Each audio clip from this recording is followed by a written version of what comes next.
Hi guys, before today's episode I wanted to give you a very quick overview of this Lisbon Cultural Changemaker series. I am of course your host and founder of the Interpreting Wine podcast, Lawrence Francis. The idea for this series grew out of the fact that although I'm based in London, I'm getting called upon increasingly to cover the hospitality scene overseas.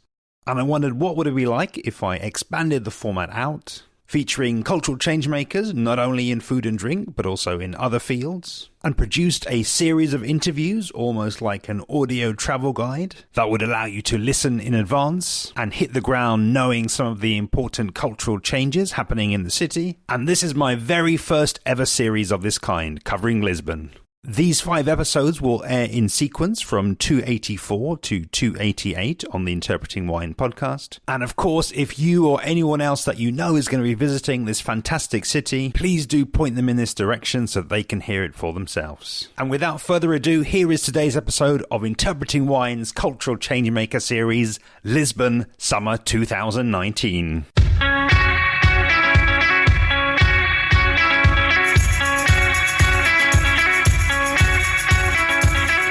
Today's episode of the podcast marks the 4th of my special 5-part series, Cultural Changemaker Lisbon, Summer 2019, featuring Nika of the Valsa Cultural Centre. In today's episode, we hear the origin of Valsa. Nika discusses changing Lisbon, entrepreneurship in the city, offers us her tips for exploring Lisbon, and discusses Valsa into the future. Enjoy. Nika, me and my friend Marina from Santos in Brazil. We came back to Lisbon. We decided to change a little bit our plans in here. So we decided to create this cultural association. For us, it was more like to create a place that will make sense for what we believe. So we wanted to create a space where people will be comfortable, they will have access to good products, but not having to pay a lot of money, so it was accessible to everybody, but in the same place where we provide culture and we provide, they can just come to read, they can just come to have a coffee, but they can also experience a concert or have see a film. Everything that we do, it's for free, so that's basically the idea what we do at Valsa. I always worked with hotels. I studied hospitality, so I worked a lot, never with food and beverage, but always in contact with food and beverage. But I also studied cultural production, so I always wanted to do something related with that. And Marina, she's an architect. She always worked with that, but she works more with urbanism. And she came here to do a master. But in Portugal is a little bit different, the area. So yeah, we put our knowledge together and something that we wanted, but we have never done before. And that's it. We wanted to have the place in a place that was not that crowded yet. So we really wanted to relieve a place, like, I don't know, to start a life in a place that doesn't really have a life. Like Lisbon is a very old city, right? But there are some places very close to where we are, Anjos, Intendente, Graça, they already have a life. And we really wanted to give a life to another place. And there was a coincidence that we found a good place with an amazing view very close, with a viewpoint close by, a neighborhood with loads of artists living, and then we decided it had to be here.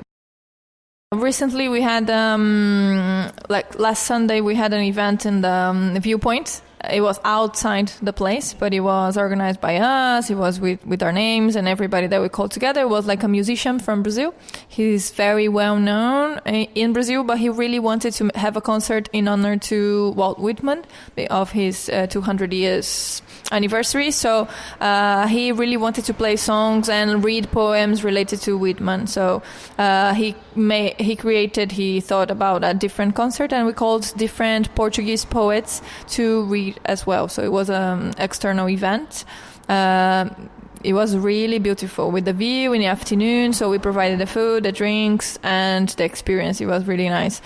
Some other stuff that we've done, we normally have concerts. So, for example, tomorrow we're going to have a film and a concert at the same time. So we have a concert of a guy that is in the film, and then we have a talk with the director of the film, the guy that was in the film, and then after we watch the film together with them. So it's basically the type of thing we do here. We've done things with food. We had a very recent event with a girl, Linda. She travels around the world. She works with films, right, with cinema. So she travels around the world recording people's dreams. So they organize here a day where everybody will share the dreams in different ways. So there was someone making food.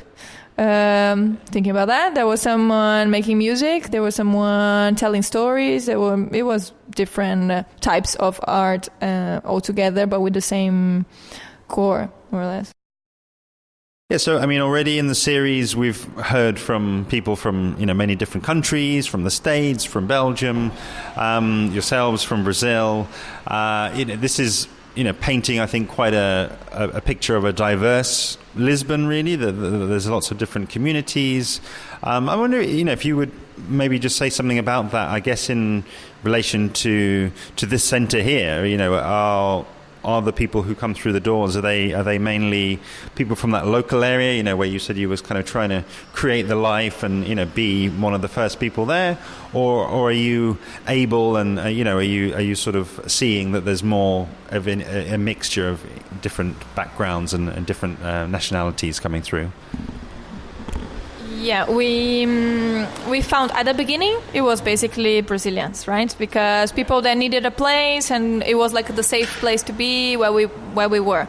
But now we have loads of neighbors that come here a lot. They come like 2 times a week, 3 times a week. We have neighbors that come really often. So we achieved what we wanted in the neighborhood. But also we have loads of foreigners or people that are from different countries that also come here because it's we normally call it safe place, but safe place in the case that you can come by yourself and then meet people here and then just talk to us. We always want to do things with people that come here, so to organize events and things with them. So it's very varied. Yeah. I don't think in this area there is a tourist boom. No, I don't think they come up here. So the people that really come to this area are not really tourists. They're people that really live here. They're exploring here for some reason because they heard that we have an event. Sometimes there are people that are visiting, but they come to see what we have, right? They come because they saw an event online or they saw a friend recommended. But normally we are not in the center of the tourism. But yeah, this changed a lot. I'm here not for long, right? I'm here for 1.5 years now. But since I'm here, the tourism is increasing more and more each day, right?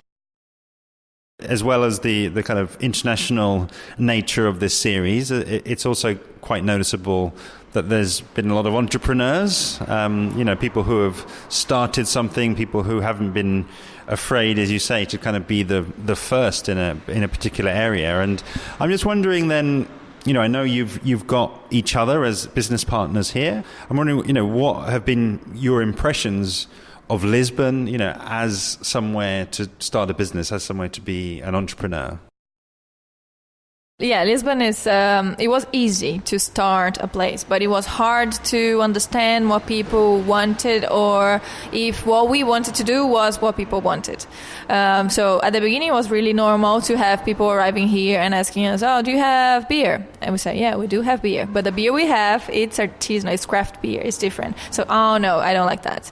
And then, do you have coffee? Yeah, we do have coffee, but we don't have the regular coffee. We have a filtered coffee from a different brand that comes like this way. We do in a different method. Oh, do you have toasts? Yeah, I do have toasts, but they are with this and this and not with the things that they are used to. So at the beginning it was kind of hard because we were not offering, even the products are all Portuguese. The way we were doing it, they were not the usual way that people do it here. So it was kind of strange at the beginning. But people that started coming here, they already know how we work and they really like, and that's the reason they come back. Our suppliers, the ones that we have started working, is because we liked them. So we knew we used to go, for example, I don't know, the beer that we work with Musa, we used to go there and then we liked the beer and then we talked to them and then we started working together. And then one recommends the other and then we started working with some people for the food. And then we met other people that were doing the same job in a different place closer to us. And then we decided to try with them as well. And that's the way. One that recommends the other. The wines, for example, also we were recommended by someone that was providing the food to us. And that's it. But the idea is always work with small producers. And I'm making this series really for people who are coming into Lisbon, as interested tourists, ones who maybe they've been here before and they've kind of done the tourist trail, or maybe they're just not interested in the tourist trail. And I'm asking yourself, I'm asking people in the series just to kind of give those types of people who are looking for a different type of Lisbon, a different type of experience, what might be some of the kind of tips that you would offer them if they were here for a few days, say. Okay, well, I don't know. I think I will recommend for people that are here for a few days that try to look for the things that are not only in Bairro Alto, Chiado, and that's it. Because the places that we go, they are close to those places, but they're not in those places. For example, there is an area like Intendant where really good places just for clubbing, to have a beer, to eat something. They're not the most expensive ones, but they're all with good products, good people. If you are on your own, you can meet people in there. If you are with a group, you can have fun in there. So I think those are the things. And it's very close to us, and it's very close to other cultural associations. So in Lisbon, there are loads of cultural associations, and they are all making different things every day. So if you want to have, a dance class, or if you want to just to check out an old movie or a new movie from a Portuguese director, or I don't know. There are loads of cultural associations, especially in these areas like Intendente, Anjos, Graça, and now Penha de França, that we were the first ones, but now there are loads of people coming here. There are other cultural associations opening around, so this is cool. This is something that's starting to grow, so I think these areas are the coolest ones. But for example, in Graça, there's like a very underground scene, like for things to do, but with good products. So you can find nice beer, nice wines, nice food in those places as well, but always with cool concerts and things to do. So I think Graça area and this area that we are is a very interesting things to do. We preferred to be, at the beginning it was something like, okay, it's easier to be a cultural association because we don't want people to think we are a bar. And nowadays it really makes more sense that people know that we are a cultural association, because what we do here is culture. So that's what we want people to come here. Of course, food and beverage are in here. We also sell books and we have different other things happening. But the main thing, the reason that people really come here is to have culture and to meet people and to exchange that. So I think maybe this is what explains so many cultural associations around this area as well. This is what people are looking for. So each day we're different, right? We look for different things, and those places don't have a commitment only being a venue place or for concerts, or only being a cinema, or only having classes. Or lots of people ask us nowadays how to start, how to make something like that. But I think that to have a cultural association, that's it. That's easy, right? That's something that is more like starting your own thing at home, right? So it's different. The pressure is a little bit different. So you can do it more personal than having a bar that you have to attend what the clients really want and what people want. Having a cultural association is different. The relation with the people that go there, right? Thank you so much for today. It's a really is a amazing space. I can imagine it changing a lot in the evening as it gets full and as it has events coming through here. So hopefully I will get to come back at another moment. But I do also, I would also like to just throw open the door really to get you to look ahead really, just to, any sort of length into the future that you kind of feel able and willing to. What do you see the future of this space or potentially any other initiatives that you might be involved in the future? I think what we really want for this place in the future, or very recent future, is to really occupy the spaces in here. So as we did last weekend, and we really want to do it more, like to occupy the spaces that are not being used, like the viewpoint very close to here, includes the neighbors, so people have culture around the neighborhood, so they have things to do.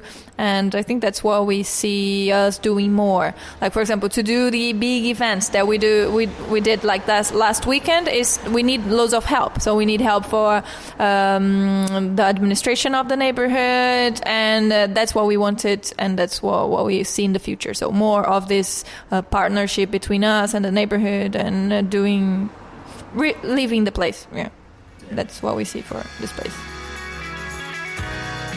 Thank you so much to Nika. It was really great to visit you at the Cultural Centre and to see the impact that initiatives like Valsa can make. And highly recommended if you want to see somewhere in Lisbon beyond the usual sites. I've left details of the Valsa social media handles and the address where you can find Valsa. And of course, please follow along with me on social media, where I'm at Interpreting Wine on Instagram and Facebook, at Wine Podcast on Twitter, and email hello@interpretingwine.com. Next episode, number 288, unfortunately marks the end of the special 5-part series. But of course, we go out in style as I interview Constanza, founder of Bar Toca da Raposa. See you then.